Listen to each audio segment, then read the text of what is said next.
Hey guys, so chapter 1026 of One Piece just came out, and well, he's done it. Luffy's done it. He split the sky, as has been set up as sort of a Yonko rite of passage since, the days of Post Enies Lobby.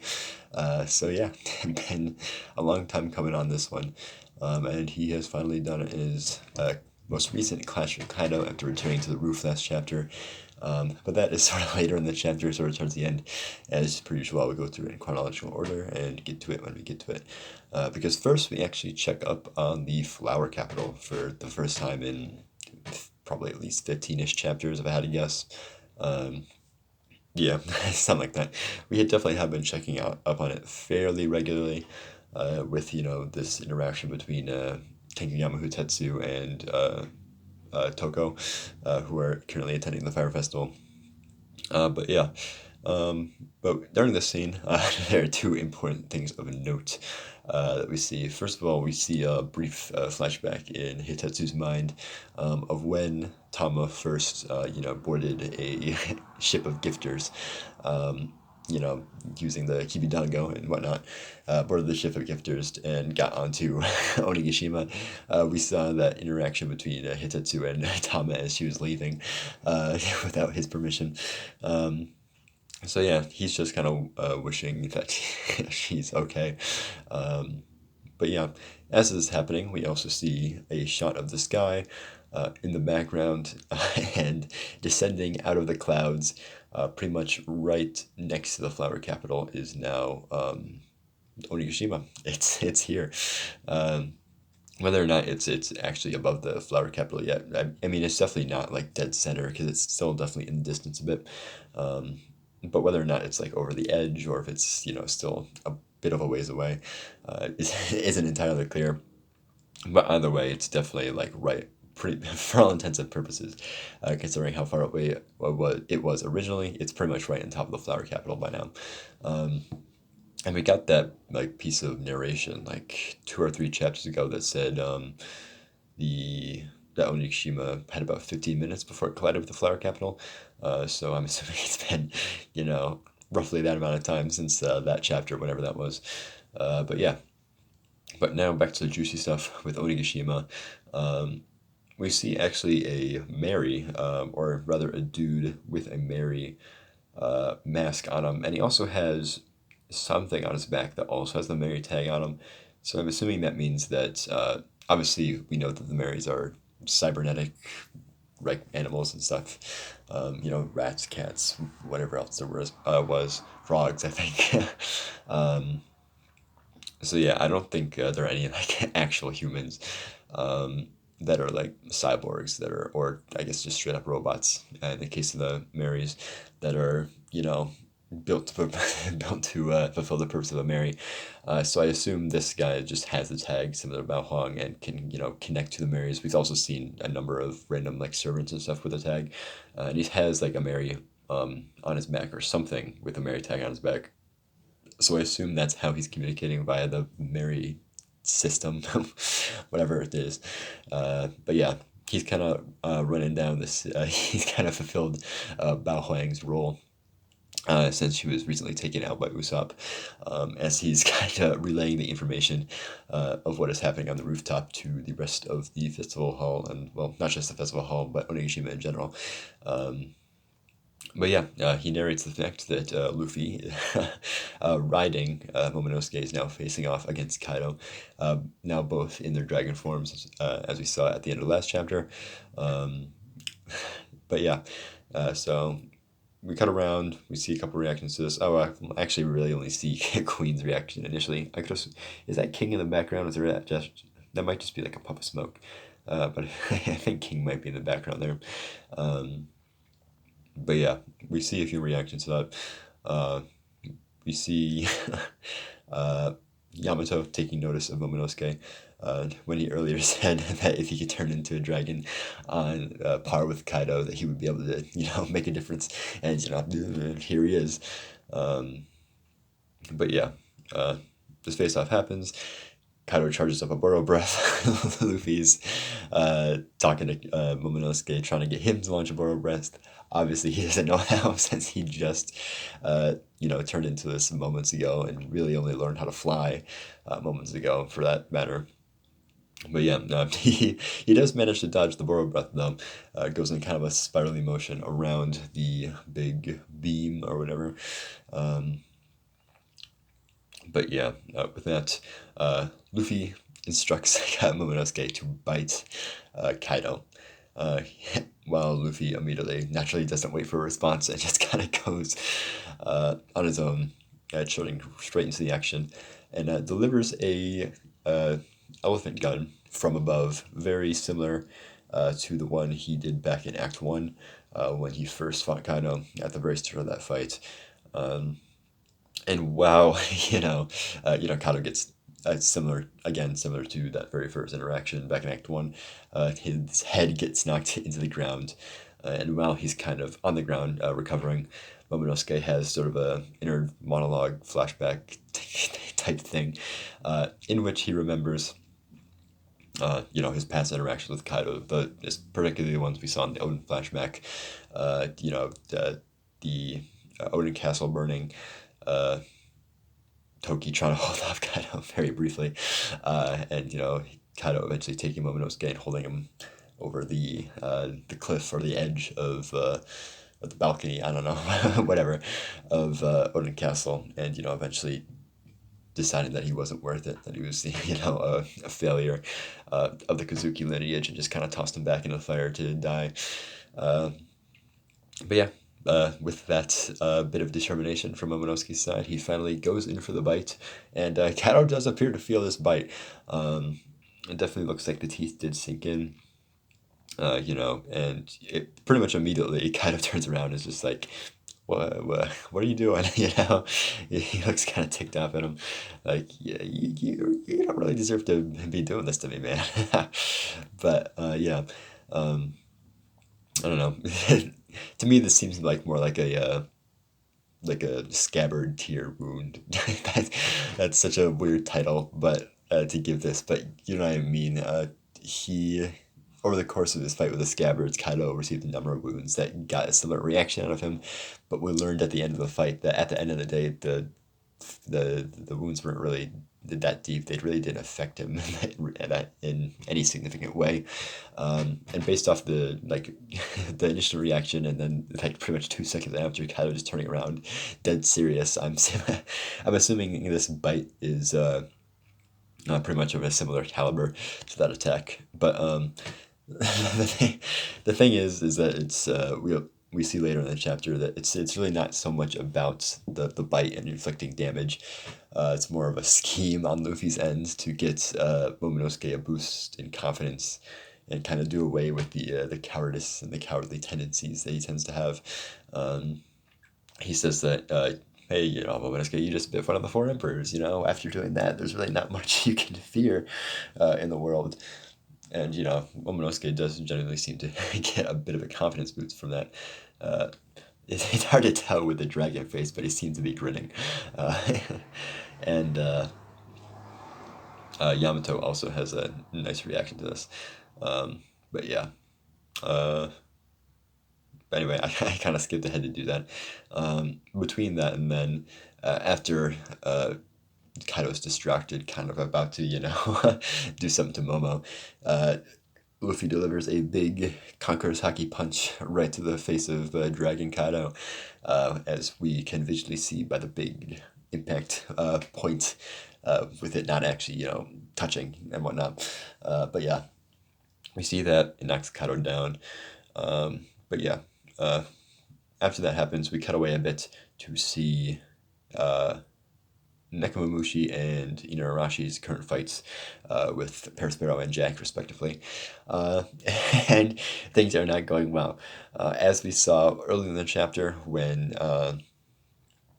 Onigashima was coming toward the flower capital, we saw that it sort of descended out of the clouds. So now there's a layer of clouds above Onigashima, thus blocking out the moon once again. And we see that Inarashi and Nekomamushi are no longer in their Sulong forms after their transformation last chapter, 2 chapters ago, whenever it was. Um, but yeah, they're they're kind of getting pushed back kind of at the end, at their limit. It seems like, Jack says, if I had taken another hit, I probably wouldn't be standing right now, as if to imply that he's pretty much beaten Jack at this point, and or he's beaten Inarashi at this point. And Nekomamushi's in a similar situation, kind of lying on the ground. Uh, and I'm gonna get into some power scaling here, and power scaling is always fun, because it's so like up in the air in One Piece. But it's simultaneously the most pointless and fun topic to discuss when it comes to One Piece, because the power system and fights in general is just so subjective. And obviously there are power tiers, like a certain character's abilities might combat or might Devil Fruit powers kind of have a rock paper scissors format, for example. One ability might be stronger than the other. Like obviously Luffy's ability was the natural enemy of Enel's and Skypia's. But obviously there's certain levels that it doesn't work, because obviously if Enel was on the tier of like an admiral in combat, obviously Luffy wouldn't have won that fight on just having that advantage alone. So there are some, obviously, there's a certain degree of rigid structure to the power system and certain power tiers. But at the same time, like I said again, there is that sort of rock, paper, scissors nature to how fights play out. And on top of that, general, subjectivity to whether, certain feats of strength that are left for discussion, not necessarily concrete. And one could determine that a certain character is this strength while another thinks they're way up here, and whatnot. Basically I'm saying power scaling is fun, but it's also sort of pointless, because at the end of the day nobody's going to have the same opinion about it. But yeah, I feel like a lot of people are going to take this and start crapping on Nekomamushi, because Inarashi's fighting Jack, and Nekomamushi's fighting Perospero. Jack is a Yonko commander with a billion berry bounty. Perospero is not a commander, um, and only has a 700 million berry bounty. Um, and yeah, I feel like people are gonna be like, oh, God, yeah, Inarashi's so much stronger than Nekomamushi. Inarashi was able to take on Jack, and Nekomamushi only just barely beat Perospero, that kind of thing. But I would like to point out that comparatively, Jack is doing way, way, way worse off in the scheme of the raid. Like how many injuries he's taken. And to put this into perspective, what he did during this raid, he took on the entirety of the Mink army in Sulong form. And he pretty much, I'm pretty sure, I haven't reread that section of I haven't reread that section of the story at all, actually, because it's still technically somewhat recent. But if I recall, Jack actually somewhat had the upper edge a little bit, even against the Sulong guys. And then once Inarashi and Nekomamushi went Sulong, that's what finally was the straw that broke the camel's back and toppled Jack. But yeah, uh, but he took on literally the entire Mink army in Sulong form, and was straight up knocked unconscious. By comparison, Perospero fought only Carrot and Wanda in Sulong form, and uh, he beat them. He didn't even get knocked unconscious. So where Jack was beaten to the point of unconsciousness, Perospero has been conscious the entire time.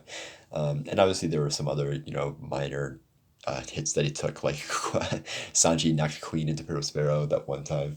But it's minor stuff pretty much. The point is that yeah, obviously the Carrot and Wanda are probably stronger than the average Mink, but the entire Mink army also had the Three Musketeers, which, it's no matter how strong you think Carrot and Wanda are, I feel like there's no way they're, you know, I feel like they're still less, if not equal, to the Three Musketeers. Um, and, obviously, the entirety of the rest of the Mink army on top of that. I feel like Jack was way worse off in this fight, so it's understandable that Nekomamushi would have an equally hard time fighting a much better off Sparrow as Jack would have, or as Inarashi would have against a comparatively much more injured Jack. So I still think Inarashi and Nekomamushi are roughly equal in terms of power scaling. But again, pointless rambling. That makes absolutely no difference. So I will just leave it at that. But yeah, what else happens? The Mary's still there, obviously, so Luffy's whole kind of speech to Momonosuke gets broadcasted. Sanji, we see Sanji and Zoro fighting sort of back to back in a panel, being like, "Oh, did he just say Momo? That big pink dragon was Momo? That is no way." As he's overhearing this, and then Luffy finally says, "I will definitely beat Kaido." In two very cool looking panels of both Luffy and Kaido, I must say. But as sort of a reaction to that, we see pretty much not the entire raid, but we see jump around to quite a few key figures. Well, first of all, we see pretty much the festival hall, all of the Samurai Lights guys raising their swords in like a hurrah type thing. But then we also see Big Mom, I forgot his name, Law. I somehow forgot Law's name.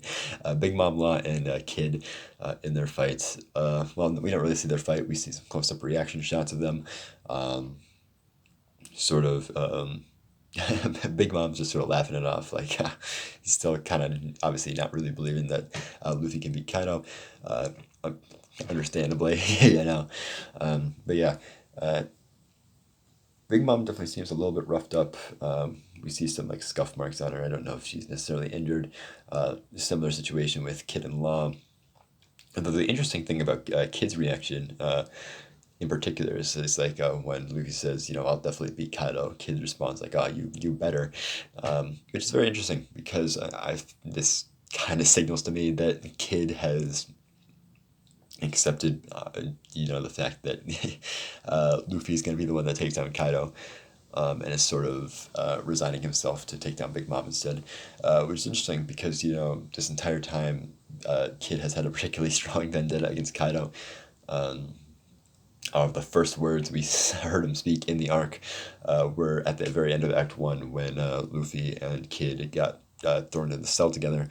And they, simultaneously said, "Oh, I'll definitely get back at you, Kaido," or something like that. So yeah, very interesting that Kid seems to be sort of coming around to the idea that maybe it's just best to let Luffy have Kaido and focus on Big Mom. So yeah, good on him, I guess, for that.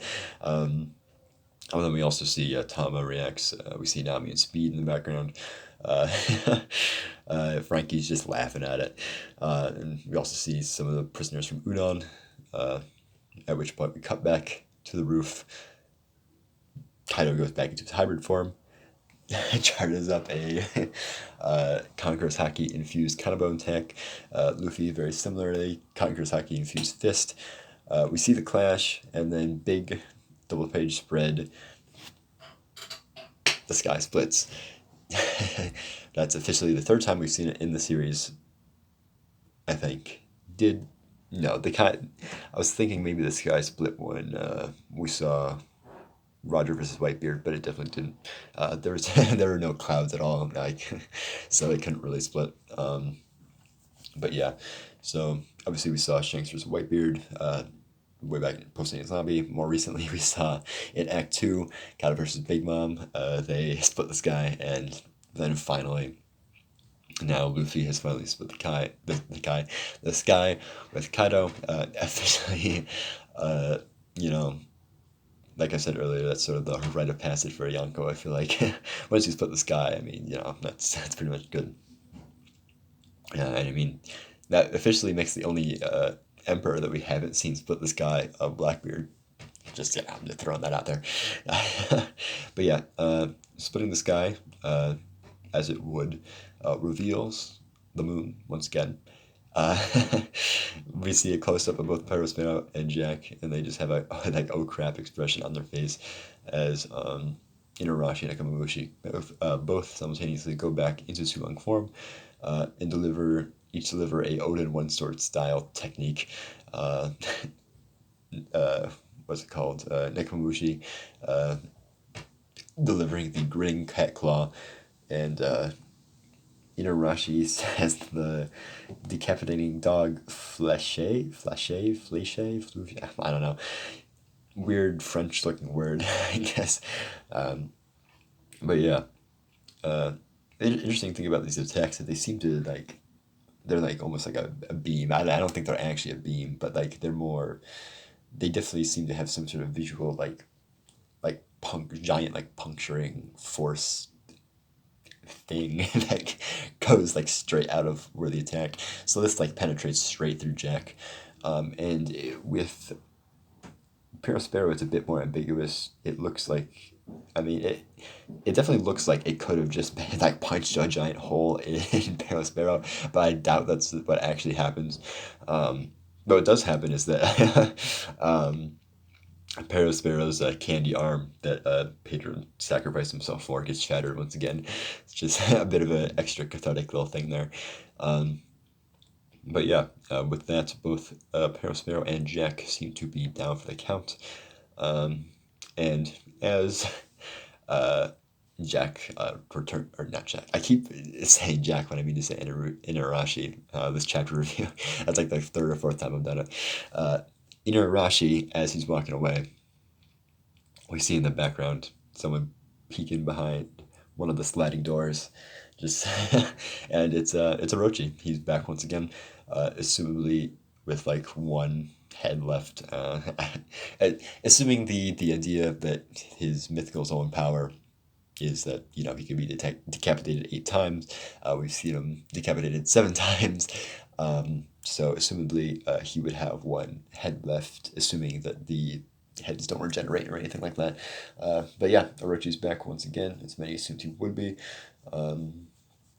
with presumably his last life. So yeah, interesting to see who will take the final head. Especially since we haven't seen the shadowy figure yet that healed the scabbards. Like, how long ago would that have been at this point? At least like almost 20 chapters. Well, not exactly 20, because I feel like it was a long time ago. It was the very early thousands, somewhere in the 1000 to 1010 range, is when that chapter happened, I believe. Which begs the question of who was that stupid silhouette? Obviously, back then, a lot of people thought, oh, it's Hiyori, or oh, it's Toki. And a lot of people, I myself included, was a big fan of the idea that either Momonosuke or Hiyori would be the ones to deliver the final decapitation of Orochi. But now that Momonosuke seems to have moved on to bigger and better things, I can't imagine that he'll be doing that. So Hiyori coming back, maybe, I don't know. But with that, I don't really have anything else to say on the chapter. Amazing chapter, incredibly hype. Our little rubber boy has finally split the sky. So with that, I will see you guys later.